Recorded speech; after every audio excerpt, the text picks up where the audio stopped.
माणसाने आयुष्यात अनेक घरे पाहिली. मातीची घरे, कौलारू घरे, वाडे, बंगले, उंच इमारती. पण घर आणि इमारत यांच्यातला फरक ज्यांनी शब्दात मांडला ते म्हणजे गीतकार पी सावळाराम. त्यांच्या लेखणीतून जन्माला आलेलं हे गाणं. हे गाणं ऐकलं की लक्षात येतं, कवीला महाल नको होता, त्याला हवं होतं एक घरकुल, जिथं प्रेम असेल, सुगंध असेल, संगीत असेल, संस्कार असतील आणि माणसं असतील. आज स्वराची चांदणवेलच्या पहिल्याच भागात आपण अनुभवूया मराठी भावगीताच्या इतिहासातील एक अजरामर स्वप्न. असावे घर ते आपुले छान. हे गाणं सुरू होतं घर या शब्दाने नाही, तर आपले घर या शब्दाने. किती विलक्षण आहे ना. घर कोणाचंही असू शकतं, पण आपले घर ही भावना असते. पी सावळाराम म्हणतात,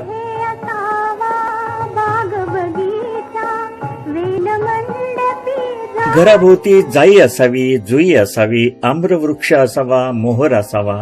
ही फक्त झाडं नाहीत, ही घराच्या मनाचं प्रतीक आहे. जाई निर्मळतेची, जुई सुगंधाची, आम्रतरू समृद्धीची आणि मोहर नवजीवनाची. कवीला बाग नको, त्याला फुलणारं आयुष्य हवं. दुसऱ्या कडव्यात कवी म्हणतात,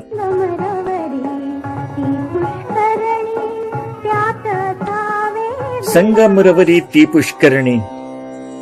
इथे पी सावळाराम घराच्या बाहेरून घराच्या अंतरंगात प्रवेश करतात. संगमरवरी पुष्करणी ही श्रीमंतीची भाषा नाही, ही निर्मळतेची भाषा आहे. त्या पाण्यात गुलाब पाणी आहे, कारंज आहे आणि त्यातून सुरेल तान फुटते. कारंजातून पाणी पडत नाही, कारंजातून संगीत जन्माला येतं. म्हणजे या घरात प्रत्येक आवाज प्रेमाचा आहे.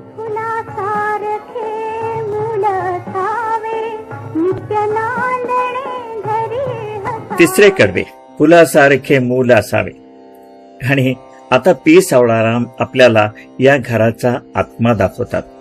घर सुंदर बागेमुळे होत नाही, पुष्करणीमुळे होत नाही, तर फुलासारख्या लेकरामुळे होतं. नित्य चांदणे घरी हसावे. काय अप्रतिम प्रतिमा आहे. कवीला वीज नको आहे, त्याला चांदणं हवंय. कारण चांदणं डोळे दिपवीत नाही, ते मन उजळतं. तीर्थ रोपे ओवाळावे या एका ओळीत संपूर्ण भारतीय संस्कृती आहे.